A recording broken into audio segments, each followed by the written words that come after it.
Moto bandiam déjà de mafuta sikizelinga bino grandement avec un grand G car na cadre ya actualité ndeto lisusu ko pesa bino basango pe ko pesa tolia ndenge bomona na bilili photo ya ndeko na biso Penel na ya papa na biso Emenkano chantre de l'Éternel. En fait, qu'est-ce qu'il y a eu ou qu'est-ce qui s'est passé? Sortie médiatique ya Penel bandeko toyebi ningisaki mboka wa etumbaki Zaïra wa et balobi ebele on en parlera. Tout le belana likambo ya message ya papa na biso Emenkano oyo bato bazui mabe bino boyebi bakongole kote yako déformer makambo bazala makasi. Le frère Emenkano a apprécié, il a loué l'acte. Alobi boy faut en courage et pe nakomi kiti c'est belé pour opposer le acte peine la poser to pe osala elo peine la sali bandeko puis sameli bato belete. Étant chrétienne, étant enfant de Dieu, étant spirituel, yango on a sali mission à Penel deux fois ana beti c'était na lobi na bino que moi sio elle s'est convertie à bongo ni motema ya solo parce que oyo a posé comme acte ba bengango ba fruit digne na repentance yango wana ba fruit digne ya repentance sobo tali Penel ya avant na oyo deux personnes différentes bato ba contester ezaka bato ba étranger na vie chrétienne bato te ba lobaki ba chrétien mais bato oyo ba en fait nani loba nini na me kobongisa ngo bato la plupart ya bato oyo ba telemeli Penel c'est vrai na ba païen baza na kati na ba chrétien soi-disant na bengi ba soi-disant pourquoi parce que ils n'ont jamais rencontré Christ. C'est vrai ba benga ba chrétien pour ba kenda peut-être église ou encore ba lingama nzambe balanda ba maté ba yoka ba nzimba nzambe mais croyez-moi ba yebi nzambe te soki basala rencontre personnelle na Yesu ba guta na vie wana ba yebi ki bonzambe bondimela ngai balinga ba pambola nzambe pona eloko penya la sali. Malheureusement ce sont des païens eloko penya la sali bato bazui yango mabe bato bazui yango mabe bandelo babilobela jusqu'au point ndeko na biso o a apprécié acte balobi que certainement Emenkano alinga tia Penel litoi to pazo proposa bala eloko la zala pe na mwasi te yebe bi divorça bino boyebi ba congolais to kangi on a parenthèse to tia on a armoire na ofungo to lobela ngo to fungola ngo mwa moke et nalingi to bandela nano likambo pardon à Penel. Pourquoi? Parce que jusqu'à présent bato baza ko interpréter yango mabe kaka lelo na moni message mo na émission on a sala ki mutu mo alobi mais pona nini yo lingika Penel azongana na Mike Kalambai et pourtant mibali ba ebele po anika Mike natikali ko mentionner te koloba te même ko souhaiter pour aller plus loin que Penel azongana na Mike Kalambai, loin de là. Je vais même vous choquer. S'il faut ba tout nanga à vie. Tope ba ebisa ngai na conseiller Penel. Yes, go. Na conseiller Penel par rapport à libala na Mike Kalambai to ozongana na Mike bande obolimbisa nga. Na nga parfaite te. Na pe na ba faiblesse nanga tant que même nazala vrai. Bato ba yebinga. Close the door, please. Close the door. I'm recording. Nazala vrai. Nazala hypocrite. Nga nazala vrai. So elo eza ana oloba a. So eza b na oloba b. Non ya oloba a te pona sepelisa bato ou encore se voiler longeka rapo na sa bato plaisir mais na sa mutema na bi eza bongo te, ça s'appelle de l'hypocrisie et la Bible dit que les hypocrites n'hériteront pas le royaume des cieux. Les amis, so il faut ba tout nanga. Hein? To ba yebisa nga na conseiller Penel. Comment na ndenge abongoli motema par rapport ndenge na moni que non moi so bongoni ya solo si faut nga na conseiller par rapport à libala na Mike c'est Mama Zelana. Mama Zelana. Ou encore, Kozonga na Mike Alambaïté. Bolimbi Sangai. Bah, raison, toute vérité n'est pas bonne à dire. Là, je me réserve. Parce que ma mère soit le barangote. Tokangi parenthèse. Batu bazo lobake, bazo kanisake, pardon à Peniel. Eza parce que ana posa zonga na Mike Alambai. Moi, je crois que ceux qui peignaient la zone, personne zonga na Mike. Ata soit nga lo baona médiaté, aobenga Mike. Aobenga Mike pour babongisa, mais je ne crois pas. Je ne crois pas que et là quoi ça lui on a ba intention to pe ba motivation ça pas zonga na libala na Mike. Peniel s'est repenti, on a zo bisa bino ke bato baso comprendre ngo te to bazu ngo mabe to ba interpréter ngo mabe. Eza bato ba yebi na bango nzambe te. Ba omi kumisa ba chrétien mais en réalité ba yebi c'était vie chrétienne eza nini. Koza mwana nzambe eza nini ba yebi yango te. Na pardon réparation ezalaka na kati. Bato bele ba yeba makambo te. Tango bongo motema ke kolela masumu pa na nzambe. Si tu reconnais eza na ba bisika mo osala ba mbeba. Ou bebisa. Normalement, bibliquement parlant, il faut qu'il répare. Boyebi lisolo Zaché. Zaché akutani na Yesu. Et quoi kosila bako kosila na ka bango mibale wana. Lelo na olia na ndako na Zaché sepeli Yesu akoti. Akwa kosala ka tubela wana ou encore kopesa vine na Yesu wana esuki wana basilisi wana. Vous savez ce que Zaché a fait? Zacha lobi nazo zongi c'est la batu nyonso o nazo ba mbongo na bango parce que tata nazaki mofuti simpa ko ya banda ko yiba batu bino boyi batu leta batu bele ba yebi même na bakinu wana batu ba futi ba mpako lelo o mundele mamne so comment na ba système ya ba contrôle tout ça eza mo trop te na ba poto mais na ba Afrique bino boyi batu ba kina ko kongola ba mbongo même na ba zandu na ba nine ba mbongo na ba chango na ba poche na bango et misusu ba exagéra quand même. C'est ce que Zaché faisait. Et Zaché rencontre Christ. Il ne se limite pas que Yakokuta na Yesu. Abongo wana tubela masumu basu esuka wana alobi na kozongisa et alobi na kozongisa même double. Cette sœur c'est amikiti c'est assimiler. Yango bomoni emenka na lobi que loko sali wana il faut uzana courage premièrement et puis il faut uzana bakumikiti ça parce que Penyolo toyebaka c'était une orgueilleuse. Penyolo toyebaka c'était Penyolo o muto ko matele na zolote. Faso bat ba finga mais ndesi asali ba live ata 1000 fois. Nda epe ko finga bino bien. Botala. A finga bana ya bondo. Na Mariam couple bondo. Ba mongol. Ayo ko singa bolimbi sa mentionner ngwa lobi. E lo na kwa ko lobate. Parce que nga mona mama. E bana bino bala ba pe ba mongol te. E lo na lobaki na sakanda na vérifier na ngapete. Bande on ngai combien ba kozwa courage à ose loko en public. Et puis a mentionné en bien alobi puisque ba acte a posé que zaki na public yango azongi pe na public po tala bande ko na parfaite te quand dans obse bino toi ba to biblo bito bronchera mais croyez-moi ba to belé ba oza surpris na enlèvement ko tikala parce que ba kanisa ke bazalaka ba nzambe mais ils n'ont jamais été enfants de Dieu ba nzambo to mona lelo Bible zolo ba na ngai ke et fête ça na lola. So fête ça le marana lola somo pagani moko bongo motema. Vous savez ezalaka nini? Muto so bongo motema vini na Yesu est-ce que boyebi sengoni ni joani nzambe na lola eprouvaka et elokoni tala balobi fête ça na lola te so miracle salemi. Pasteur abondeli muto no monata amoni. Nzamba zui gloire.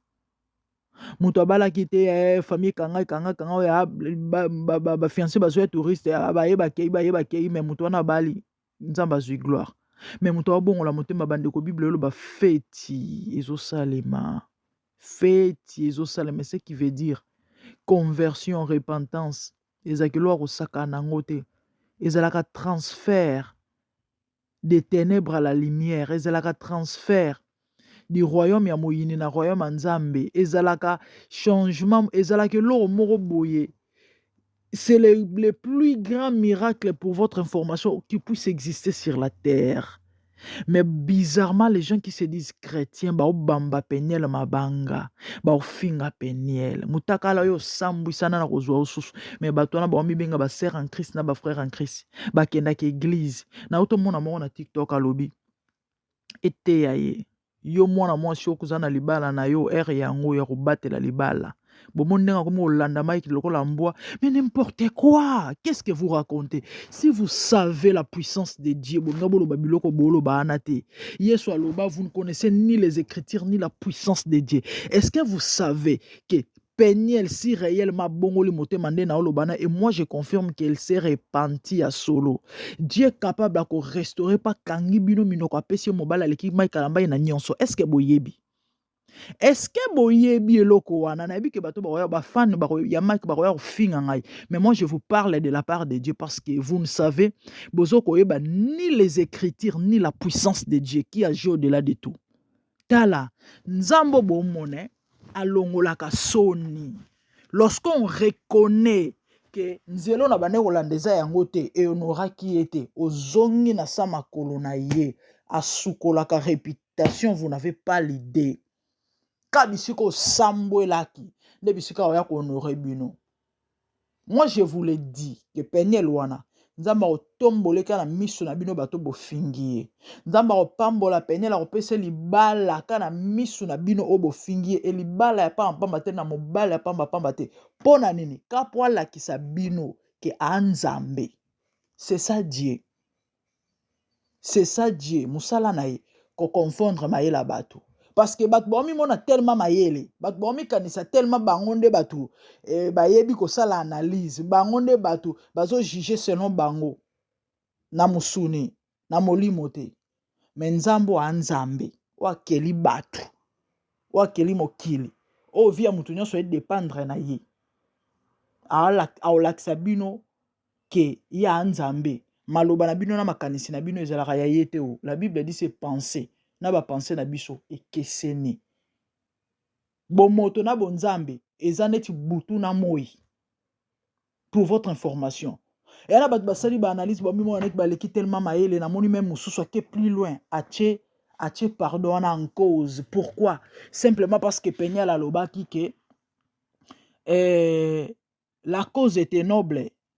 Ezaki peut-être pour na kobi ki sabande komisu ba musu ba subir ba réalité mo songolo. Na bamabala mais faisabilité zaki mabe pona yé et puis à mentionner en alobi fallait Peniel a innocenter Mike Kalamba. Mais qu'est-ce que vous parlez? De quoi est-ce que vous parlez? Sora innocenter Mike et que mambalobe zara ya solo mena miso nzamba sumuki. Croyez-vous que amuto leboma babilo Peniel ya koloba ya solo wana créé yango qu'elle n'a jamais subi violence moko conjugale? Mobala tikala ko sala ata mabe moko te. Babiloko to asala ngo ezake mutune bana ko sala malamu te. Mais non, to zala batuko.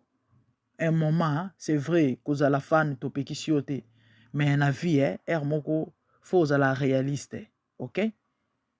Faut zala réaliste. Et nga na oka moi. Et lekela ngai. Mais bon, chacun est libre. Ngana olobela bonzambe bandeko nanga j'ai parlé na bando lobela pardon. Na eko mentionner likambo to pe ko meka ko expliciter likambo parce que ça na batu oyo bakansa mamba molimo za maseki.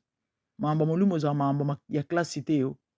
Bi yango moni Bible zoloba que évangile à croix eza folie pour na ba grec. Eza scandale pour na ba juif. Ba grec ba bata mayele. Mamba nzambe za la folie na miso bata mayele. Bon, façon bo sala ba formule na ba calcul. A plus B égale à AB. Nanzabo nzambe za la rendingo na teo. Pour votre information, ici c'est plus l'esprit qui agit. Ah, eza compliqué, eza bizarre. Yango bo moni ba savant, ba bato ba mayele belé, ba zala ba ate. Ebele ba ndima nzambe te pourquoi? Parce que ezala folie existence ya nzambe, ezala kiliboma. Yango moni ma nzambe. Mamba nzambe za mamba musunité o ba memela ngonde ba bakanisela kana te. Chez Dieu, lorsqu'une personne se répand, tout change. Bible lobby, lorsqu'une personne est en Christ, il devient une nouvelle créature, les choses anciennes sont passées, toutes choses sont devenues nouvelles. Nzamba otangele sou mabunga te. Mutaka la obino bomuna ke samboka. Nzamba capable ya kopesa ngo sous valeur. Mutu moko boye Ota musupa mona kango. Mais nzamba pesie sikoyo misu mususu. Na makani mususu ka mutu wana eko zwa peniel. C'est ça Dieu. Liboma mama nzambe yango wana. Na logique eloko ko salema te. Mutaka lo esambwe. Mobalo se respecter ko zwango jamais impossible. Mais pas nzambe a confondre bino. Ka moko ya bato ba mona ki yango. E mutongo pe ya mutapa mpamba te. Aye penza bali atie na ndako. Calcule nzambe yango wana liboma. Vous mettez sa repentance, je ne sais pas, et pardon en cause. Pourquoi? Simplement parce qu'il y a une santé mal qui était m'attendait. Bon, moi je comprends. Généralement, ça va pas, hein. Bateau tam sousou. A joie qui qui moi diplôme na d'état. Tout pas qui n'a pas université na ba qui ça wana auto yebi comment ça marche là. Abimi ceux qui ni ceux qui nani ceux qui l'ont na mimoni que no akoki. Et aye comme ebo conjuguer mon verbe être. Et à mon niveau que nous mutamayele bato apprécier et puis voilà à mi pesi kombo à mi bengi soki nini bato mokili pe ba pesier soki ba grado ba repesa soki biloko ni na moni que no yenda détrompe-toi mon ami hein. Ah détrompe-toi nzamba ko tourner tout en bourrique hein. À tourner en bourrique parce que yo mi mona net que no yonde tala Nicodème aloba mais comment moto yo abotami akoli abimi mandefu suki partout tata mukolo kozonga liboma mama et pourtant Nicodème azaki docteur à loi yeso aseki c'est ça mambo molimo mambo molimo ya mama nzoto te modèle ozomona yana ozokanisiliza yango te oyo konta pa nzambe mutu abongola motema penel abongole motema nzambe otangele suma bonga te nde bino bokanisa na nde bino boza ko rappeler ba mambo lekana sikoyo eloko nini nzambe asalaka lokola nzambe accepte ye hein siko nzambe aconfondre bino c'est ce que Dieu fait neti mpona bino aza digne te parce qu'asalaka mabe oyo nzambe si alimbisi abosani epuis effacer le Seigneur va vous confondre et tozaka atozonga toya kosaba émission à moins que nde bozoloba wana ke non akosi abongole motema te mais moi je peux voir que abongole motema parce que penyelo toyebaka ye wana te so ezalaki la même personne azokosa osasambla nde bakaki beti awa toyebi ye et beaucoup déjà s'attendaient ndenge bato baofinga baosaba émission ke aya akumbi bango ata te eza na bato mosusu bake mpenza directement koloba mpenza na ye bamakango amaike na kati ye bato bafane bandeko bolimbisa ngai peut-être elobeli e bato mosusu parce que généralement toyebi yango oyo bana basi nyonso bazalaka bafane ya bana mibali so bolandeli sur 100% 90% baimaginaka ye déjà okata mosusu mpe mike ayebi ne ye te mais ntango akotaka na douche na ye aokanisa mike aomisimba na nkombo ya mike toyebi biloko wana ebele me bazaodi bazali parmi tous ces gens là na ndenge ekoma wana toyebi babiloko wana dota baomonaka ke mama ye mwana mwasi oyo alingaka kobotola biso esika mwana mwasi alingaka kozonga biso tokosuka wapi parce que soki kozonga awa mais biso tozwi bakale te mawa na bino et si c'est dans la volonté de Dieu que bazongana analyse na bino yana au sens effet parce que Bible zolo banzambe po sala likambo atalaka makanisi ya bato te atunaka pe permission ya moto te asala makambo na souveraineté na ye et donc si Dieu disait que à remettre bango ensemble eza famille ya Mike ezala ye moko Mike ezala biso nyonso wana biso na eloko te parce que le Seigneur va nous les imposer nzamba ko imposer biso yango il va nous l'imposer parce qu'à souverain parce qu'à nzambe mais eza yango te but eza yango te penya la bongo le motema solo yango bomoni ayaki a réparer bisika lekelaki bisika alobaki yango nzelo na lekelaki mpona bebisa yango mpe kana kozongela mpona bongisa ezalaka ndenge wana nzete bamatelaka yango bakitelaka jamais okomatala nzete ya paipai osutu kozokokita mozokita nzete akokoti eza na sansi te wana ekomi kindoki nzete bamatela yango bakitelaka Peniel s'est repenti les amis eloko asalaki rien à voir na mambo ozonga libaya na Mike Rien à voir na mama ozonga na libaya na Mike. Rien à voir. Nalina kota trop na mambo Mike te. Parce que nazora ba insulte, ba injure, ba mafinga. Surtout que il s'agit à mambo molimo to lobela. Donc nabona kota na terrain wana te na kangika parenthèse. Kande na biso ebino ne bandeli nyonso za koloba te. Nasuki ka wana. Na lobby eloko te. Donc bomitia na esika na te buna koma caisse à raisonnement ya résonance na bino et puis bobanda ko taxer to koloba o bino bokanisi par rapport à malobonga na bimisi loin de là. Nzambo ya kosamisa bino pamba. Bandeko par rapport à Peniel nazali na besoin de préciser likambo. Na tikali koloba te ke Peniel Michael Limbisa bazonga na mosi na mobale non. Moi j'ai parlé de la réconciliation. J'ai parlé de la repentance de Peniel. J'ai parlé de pardon à Peniel. Sonzame ya likolo limbisi bongo biso batu qui sommes-nous? Qui sommes-nous? La Bible dit si nous ne pardonnons pas, Dieu non plus ne nous pardonnera. Yo kangela batu kanda na motema. Ozongi sela batu rappela batu mama basala okala. Yeba ke sonzamba lobi pa kangelo kanda rappeler yo okota lolate. Tu as tout intérêt de pardonner si réellement tu veux voir Dieu un jour. Heureux ceux qui ont le cœur pur, dit la Bible, car ils verront Dieu. Matthieu 5. Parmi ma béatitude, du 1er au 8e verset. On a moi précision par rapport à pardon à Peniel. Il y a Obo Kanisate, il y a Obo Lobate. Rien à voir, loin de là. Moi, on a battu bon le motema. Abandi via Sikana Yesu. Personnellement, on a souhaité la meilleure chose. On a souhaité Mamba Malamu et on dit Makenza va commisser. Ici, car on m'aime. Et Dieu va honorer Peniel. Quand ndenge to humilier. Quand ndenge nzamba ko honorer na misu na biso. C'est ça Dieu. Il va nous confondre. Tout cela au bas contre il va vous confondre. Dieu au ciel va vous confondre. Et tozaka ao. Balobi emenkano likombe. Voilà nyoso pa lukacha elitoi. Et je ne crois pas. Bien qu'il y ait un peu les sous-motés. Et même quand on a moi cité, bon, quand on a moi cité, tant que on a chéri, hein. Mais tu as vu frère, on a besoin de divorce. Et par rapport à la histoire, il y a histoire, bah bien on est amoureuse, il y a histoire amoureuse à Emenkano. Ma plus belle histoire d'amour, c'est un frère qui baby qui va dans la bas cité. On doit aller à la mobile libabe morubu, hein. Ouais, voilà mangala, hein, n'engue lubamelaka. Donc il y a basi basala eka mavuanga. Tu veux péter pour la nini, frère, il faut que abasukola ete évite. Tu évite. Tu veux qu'elle solo et menkano. Frère, comme Azan en France, ça fait je crois 2 ans ouais.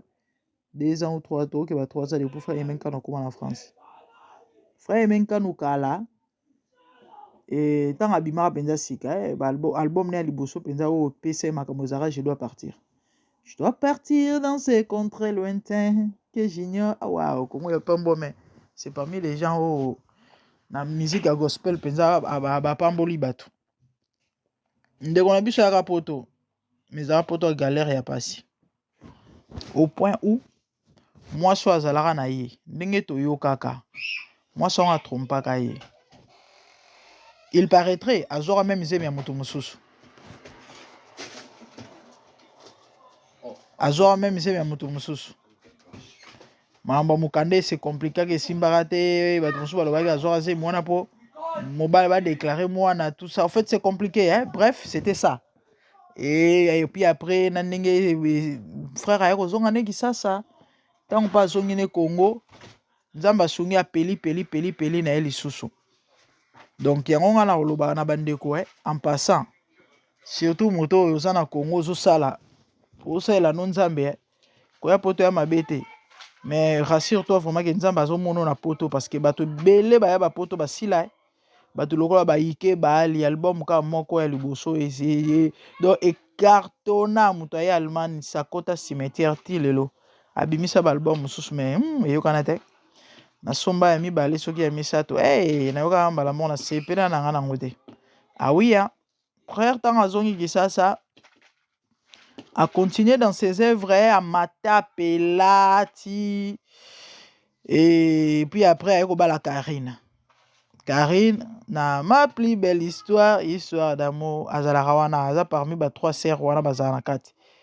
Et l'idée te, moi comme ça Azalarana wazane si moi leki par rapport à bon ça tout est, oh musu soit pembe, Karine yewana. Bande ko Karine même quand on voyageaka, Karine atikeli ko kanga bisaka. Na biloko nyonso ya ndako emenka na meme wana ndako na bango libale kufi. Yango balobaki no frère Aimé azana mpoka basi na ye basi azwaka et pourtant abalaka ye et soki nini soki nini pardon longue histoire. Allez, lokola akumisi na ye eloko penye la sali alloué acte apprécier parce que faut ba féliciter mambo malamu. Bakongole babaloli yango ekomi ono so pa zoluke makango soki pe nini Kongo bino bwaka bato ya nango pe lisumu te bien que eza nango yango te ba motivation frère menka na osala yango bo bino boyebi biso babantu tozalaka mwasi ya camarade kokende kolinga ye ozomona neti eza inceste bien que ya nango bongo te généralement en tout cas na baafricain esalemaka trop te ezalaka nango mais ebimaka toujours image ya mabe alinga mwasi na nga aza masa na ngai mama bana na ngai tokabwana yaki na kozwa ye ebimi mabe. Ouais, mais c'est pas ça en fait. Ndeko ayaki kaka ko féliciter sœur et par rapport ya acte apozaki. C'est ça koza mwana nzambe. Faut ba ko apprécier.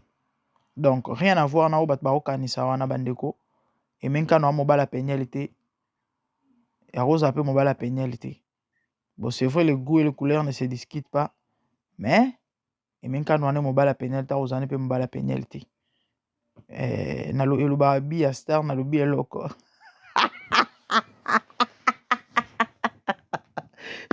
Nalobi eloko. Les amis, en tout cas, c'est important dans sa analyse oyo. Ils vraiment motivé dans sa analyse oyo. Surtout qu'on préciser par rapport ya pardon à Peniel ne bat ba okanisela ngo eza yango te o ya bongo te. Wana ya liboso. Ya mibale emenka no mobile nete ni likango na ye. Aza pe na intention ke no bala ete. To ya okeno kolinga ye te. Allouer juste acte de quoi sali parce que ezali digne et ils ont mérité vraiment approbation quoi. Nzamba pambola Peniel. Mambo malamu eza na nzela nzamba pambola ye. Surtout bato nyonso ba humilier ba wololi ye. Le Seigneur va vous confondre. Aolakisa bino ke soki ya limbisa bosanaka et a capable de kosala au-delà na mutu wana. Surtout mutu azo reconnaître comme Dieu. Le fait que Peniel se repenti. Nzamba opambola Peniel na mobali ya malonga. Na mobali ya bien. Na mobali ya kitoko. Na mobali ya mwana nzambe. Parce que moi mwana nzambe. Nzamba na bomoi. Peniel ozwa pena pasteur. Et pasteur ngo ya pamba te. Ya pamba te. Nzamba nzambe tozaka auto ya kosala analyse. Kaka les amis apprenez à pardonner hein. Si réellement vous êtes enfant de Dieu. Si vous vous dites enfant de Dieu. Bah païen je vous comprends. Donc tout à ça commentaire négatif wana opagano na comprendre. J'ai pas le temps pour toi. To sambola ngai pona yo pa na nzambe zaka ke nzambe asalongolo bongo la motema. Ouais. Tango bongo la motema un jour par le Saint-Esprit. Ozonga na raison, o comprendre que ndeko wana za na raison. Mama on a rendez boy pourquoi parce que rôle la Saint-Esprit en nous ils allaient premièrement qu'on rappeler biso to ba na nzambe selon Romains 8 et deuxièmement qu'on convaincre biso dans le somme Jean chapitre combien je crois attends 1 3 temps place ba c'est biso rôle la Saint-Esprit dans nos vies pour nous convaincre biso na péché. Donc les gens ont du mal quand tu as du mal à distinguer et à faire la part des choses entre ce qui est pur, ce qui est vil, ce qui est précieux, en tout cas, un problème sérieux. c'est que Molimo Santo Azate. Donc tu n'as jamais été enfant de Dieu parce que lorsqu'on reçoit Christ, le Saint-Esprit est scellé directement, dit la Bible. À moins cause à la ignorant. Mais si on est ignorant, nous avons Molimo éclairé. C'était ça. J'espère qu'il n'a offensé Motote. Hein? Si c'était le cas, Limbisanga. Mais Namei quand même que ça le forna loba de la part de Dieu. Que le Seigneur vous bénisse. Moi, c'est la grande dame. Abonnez-vous massivement si MDG de TV Mafuta Sika. Quant à moi, na moni nomba la si ma soeur Zemba no liboso ya moi libonné ça biso beza contribution na musala o. Moi like, moi partage, moi commentaire sur si je suis allé te yoka na biso. Na moni bino prochainement.